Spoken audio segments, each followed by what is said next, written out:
Assalamualaikum sahabat Islami keren, dimanapun Anda berada, bagaimana kabarnya? Saya harap kalian baik-baik saja dan selalu dalam lindungan Allah Ta'ala. Berjumpa lagi dengan saya Azmi untuk menemani dan memberikan informasi yang tidak bermaksud merendahkan siapapun di sini, tapi hanya untuk saling berbagi sekaligus memeriahkan channel Islami yang semakin sepi. Sahabat Islami keren, Nabi Ibrahim alaihissalam ialah Nabi dan Rasul urutan ke-6 dari 25 Nabi dan Rasul yang wajib kita ketahui. Nabi Ibrahim juga termasuk salah seorang dari 5 orang Nabi yang mendapatkan gelar Ulul Azmi.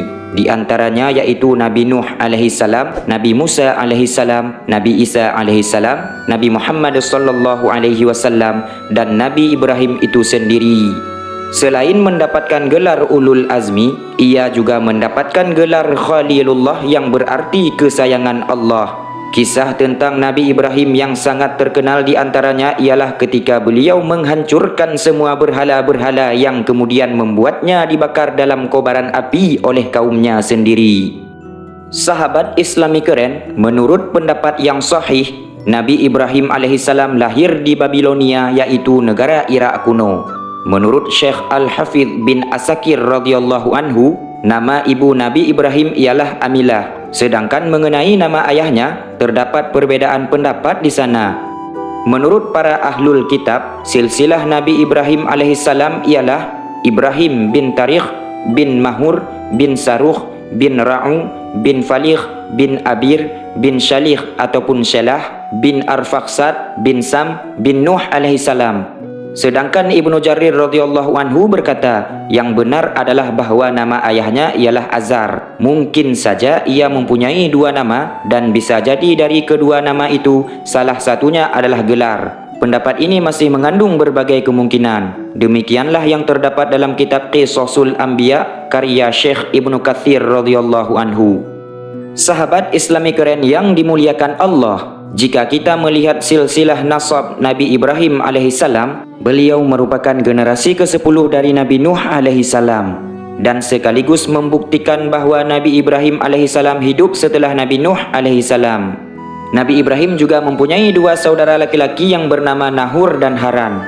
Kemudian dari Haran tersebut lahirlah seorang anak yang bernama Lut yang kelak juga akan menjadi Nabi dan Rasul. Jadi Nabi Lut itu ialah keponakan dari Nabi Ibrahim alaihissalam.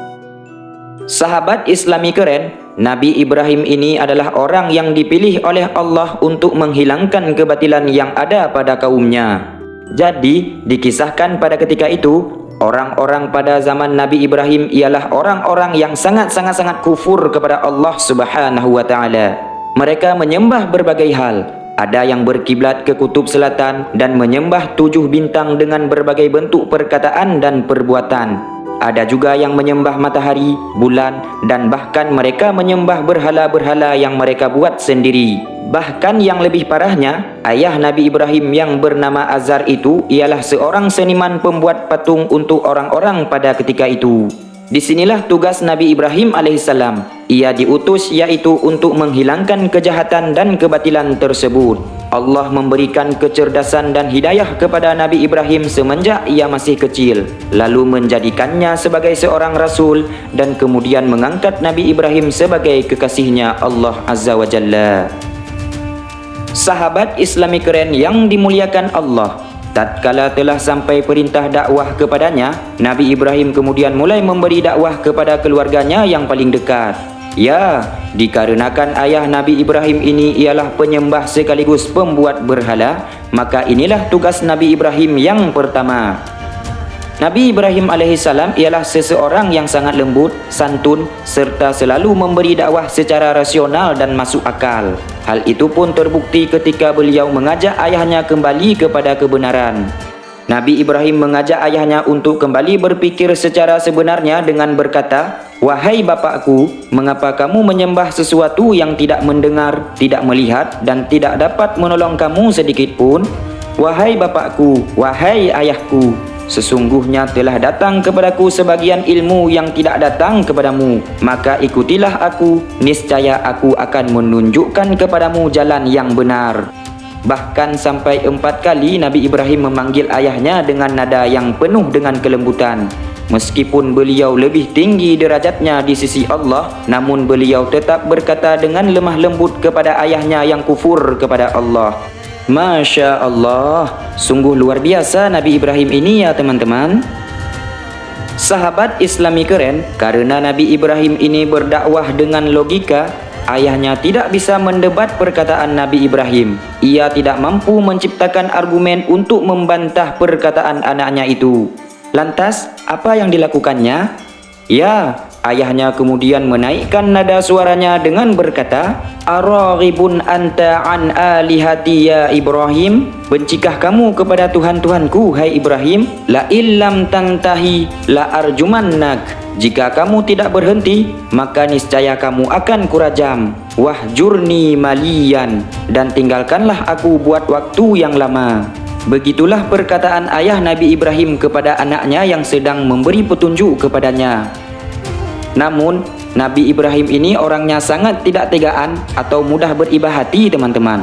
Bahkan dalam keadaan mendapat tekanan dari ayahnya itu, beliau masih juga tidak tegaan dengan berkata, "Salamun alaika, semoga keselamatan dilimpahkan kepadamu. Sa'astaghfiru laka rabbi, aku akan meminta ampun bagimu kepada Tuhanku. Innahu kana bi hafiyya, sesungguhnya dia sangat baik kepadaku."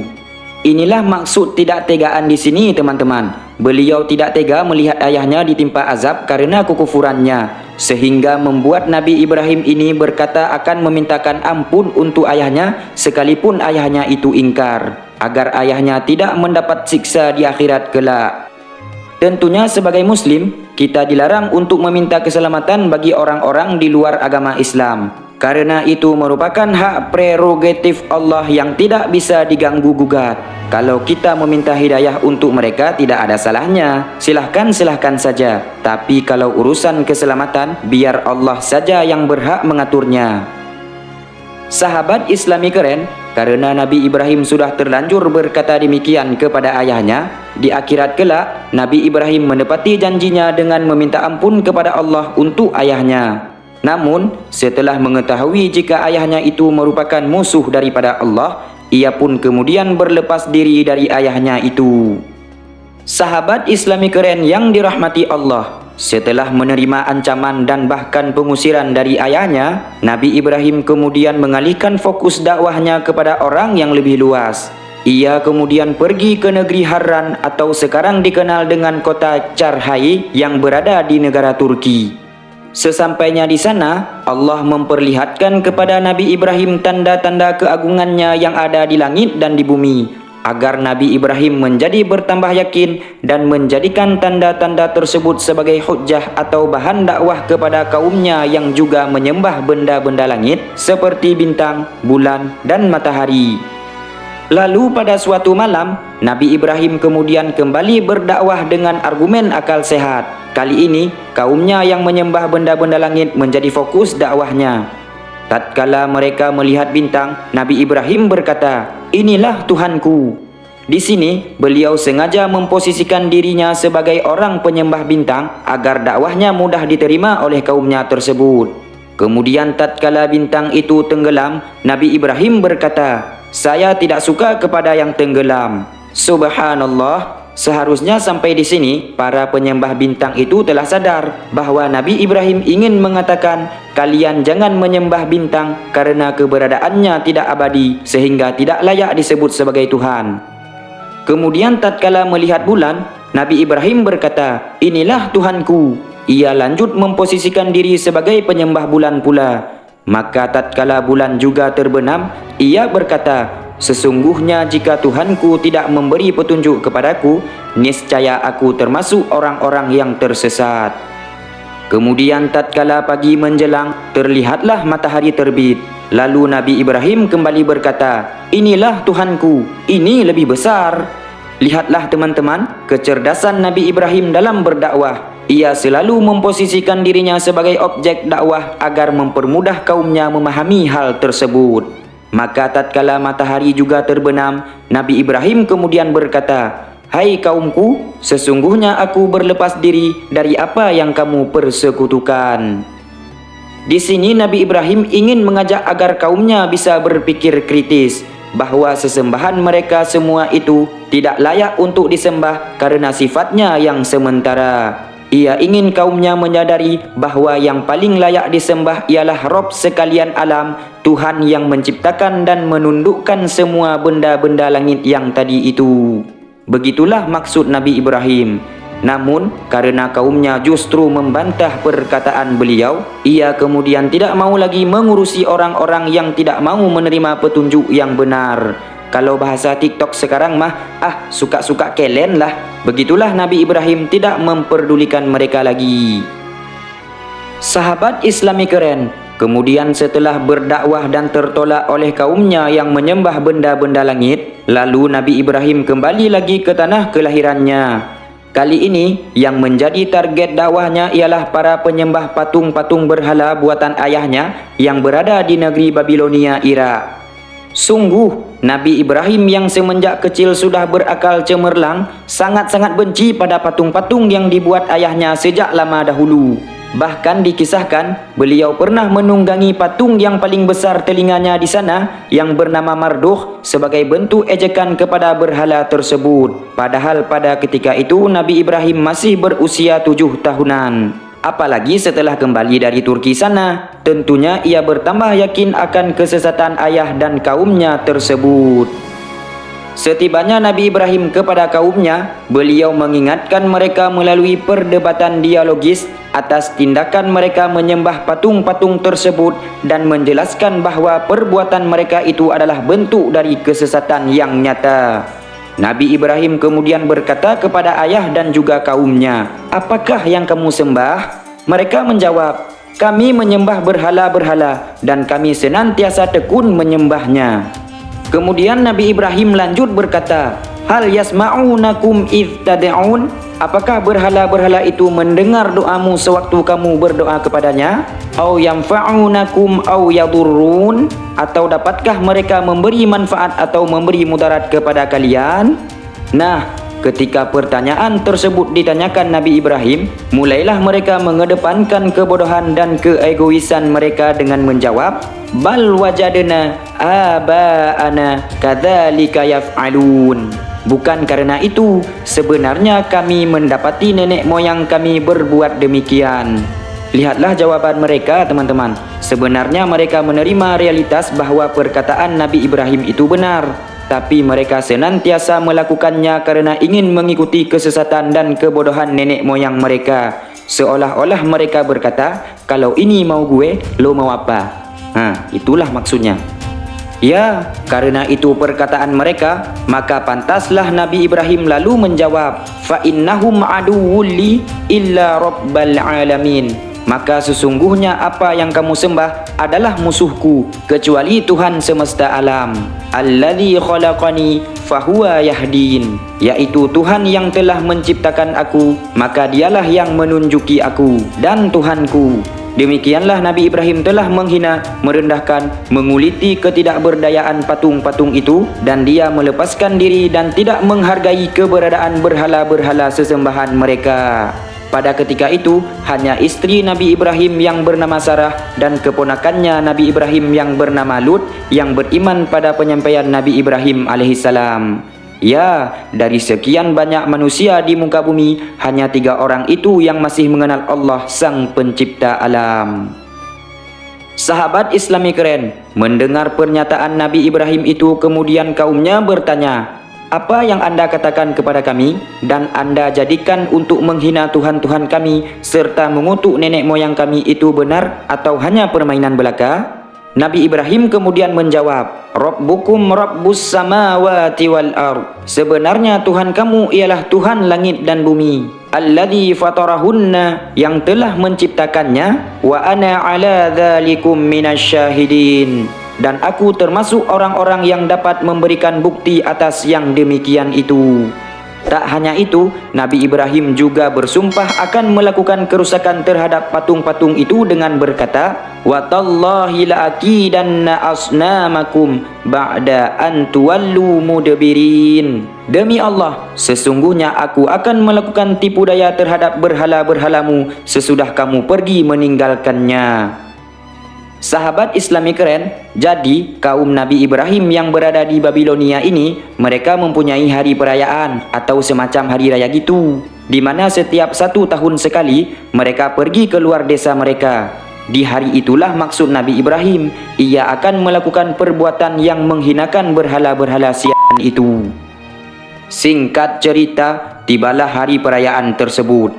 Sebenarnya Nabi Ibrahim juga diajak untuk pergi bersama mereka. Namun pada ketika itu Nabi Ibrahim berkata, "Sesungguhnya aku sakit." Sebenarnya ini hanya alasan Nabi Ibrahim saja agar bisa tetap tinggal sendirian untuk melancarkan aksinya tersebut. Karena maksud beliau sebenarnya dengan mengatakan sesungguhnya aku sakit, ialah sesungguhnya aku sudah sakit hati melihat kalian menyekutukan Allah Sang Khaliqul Alam. Itulah maksud Nabi Ibrahim dengan beralasan sakit kepada ayahnya ketika ia diajak bersama mereka ke tempat perayaan tersebut. Lalu setelah hanya tinggal seorang diri, kemudian Nabi Ibrahim pergi diam-diam masuk ke tempat berhala-berhala itu ditempatkan. Sesampainya di sana, terlihatlah bahwasanya di sana terletak berbagai jenis makanan di hadapan patung-patung tersebut. Mereka sengaja menempatkan sesajen itu di sana sebagai bentuk pemujaan mereka terhadap berhala-berhala mereka. Nabi Ibrahim yang melihat itu kemudian berkata, "Ala ta'kulun? Apakah kalian tidak makan? Ma lakum la tantiqun? Kenapa kamu tidak menjawab, hai berhala-berhala?" Nabi Ibrahim berkata seperti ini karena beliau ingin menghinakan patung-patung yang ada di sana. Kemudian barulah Nabi Ibrahim menghajar patung-patung di sana satu persatu dengan menggunakan martil yang dibawanya. Hingga hancurlah kesemua patung itu sampai hanya menyisakan satu patung yang paling besar. Pada tangan patung yang paling besar itulah Nabi Ibrahim meletakkan martil yang ia gunakan sebelumnya. Hal itu beliau lakukan sebagai isyarat untuk menunjukkan bahawa patung besar itu merasa cemburu karena mereka juga menyembah patung-patung kecil bersamanya. Sahabat Islami keren, setelah mereka kembali dari perayaan tersebut, alangkah kagetnya mereka saat mendapati Tuhan-Tuhan sesembahan mereka telah hancur berantakan. Apa yang telah terjadi? Siapakah yang telah melakukan perbuatan ini terhadap Tuhan-Tuhan kami? Begitulah pertanyaan-pertanyaan yang muncul di sana. Padahal, jika seandainya mereka berpikir logis, harusnya mereka sadar bahawa sesembahan mereka itu sama sekali tidak berdaya, sehingga tidak pantas untuk disebut sebagai Tuhan. Tetapi lihatlah perkataan mereka, bukannya sadar, malah mereka kembali mengedepankan kebodohan mereka tersebut. Dikarenakan keributan sudah terjadi dalam ruangan tersebut, lalu berkatalah sebagian dari mereka, "Sami'na fata, kami dengar ada seorang pemuda yadhkuruhum yang mencela berhala-berhala ini, yuqalu lahu Ibrahim, yang bernama Ibrahim. Ini pasti ulahnya karena cuma dia yang selalu menjelek-jelekkan berhala kita." Lalu berkata lagi sebagian yang lain, "Fa'tu bihi ala a'yunin nas." Kalau begitu, bawalah dia dengan cara yang dapat dilihat banyak orang. Bawalah Ibrahim ke tempat terbuka dan disaksikan oleh semua orang. La'allahum yashhadun, supaya mereka menentukan hukuman yang patut atasnya. Di sisi lain, tentunya momen inilah yang sangat diharapkan oleh Nabi Ibrahim. Nabi Ibrahim ingin dakwahnya langsung didengar oleh semua kaumnya. Nah, kalau udah berkumpul di suatu tempat, kan lebih menghemat waktu juga. Jadi dakwahnya nggak perlu berulang-ulang, cukup sekali langsung menjangkau banyak orang gitu. Nah, dipanggillah Nabi Ibrahim ke sana. Setelah mereka semua berkumpul dan Nabi Ibrahim tiba di sana, langsung tuh mereka nanyain ke Nabi Ibrahim, "Apakah kamu yang melakukan perbuatan ini terhadap Tuhan-Tuhan kami?" Nabi Ibrahim kemudian menjawab, "Bal fa'aluhu kabiruhum." Sebenarnya patung yang besar itulah yang melakukannya. Kalian kan lihat di tangannya ada palu. Coba tanyakan sama dia. Kan menurut kalian dia bisa berbicara? Tanyakan langsung ke dia aja. Nabi Ibrahim sengaja melontarkan pernyataan seperti itu agar mereka mengatakan bahawa patung itu tidak bisa berbicara sama sekali. Sehingga dengan begitu, mereka telah digiring untuk membantah perkataan mereka sendiri yang selama ini mereka utarakan. Kemudian, setelah mereka menyadari bahawa berhala-berhala itu tidak bisa membela diri mereka sendiri saat dihancurkan, mereka pun mulai menyalahkan diri mereka sendiri. Si A menyalahkan si B menyalahkan si C, begitulah seterusnya hingga seisi ruangan itu ribut seribut-ributnya. Dan pada akhirnya mereka pun merasa malu tuh pada perbuatan sendiri, dan mereka juga berkata pada Nabi Ibrahim, "Sesungguhnya kamu, hai Ibrahim, telah mengetahui bahawa patung itu tidak bisa berbicara. Lalu mengapa kamu masih menyuruh kami bertanya padanya?" Berkata Nabi Ibrahim, "Afata'buduna min dunillah, maka mengapakah kamu menyembah selain Allah? Ma la yanfa'ukum syai'aw wa la yadurrukum, sesuatu yang tidak dapat memberi manfaat sedikit pun dan tidak pula memberi mudarat kepada kamu. Uffil lakum, celakalah kamu. Walima ta'buduna min dunillah, dan apa yang kamu sembah selain Allah. Afala ta'qilun, maka apakah kamu tidak memahami?" Nabi Ibrahim alaihissalam terus-menerus menyerang logika berpikir mereka dengan berbagai pernyataan dan perdebatan, yang akhirnya mereka pun kehabisan bahan argumentasi. Mereka semakin tersudut dan tidak tahu apa lagi yang harus dikatakan untuk mempertahankan kebodohan dan kesewenangan mereka. Sehingga jelaslah Nabi Ibrahim memenangkan perdebatan sengit dengan mereka. Dikarenakan hujjah mereka telah habis, akhirnya mereka pun kembali dengan gaya lama, yaitu bertindak menggunakan otot atau enggak kekuasaan. Tindakan mereka makin ngawur saja dan menjadi-jadi. Bahkan mereka menjatuhi hukuman bakar hidup-hidup kepada Nabi Ibrahim alaihissalam. Sahabat Islami keren, setelah hukuman itu dijatuhkan, persiapan pembakaran pun dilakukan. Mereka mengumpulkan kayu bakar dari berbagai tempat, sampai-sampai ada seorang wanita yang bernazar jika ia sembuh maka ia akan membawa kayu bakar untuk membakar Nabi Ibrahim. Semua kalangan kaum itu ikut andil untuk menuju tempat pembakaran yang telah ditentukan.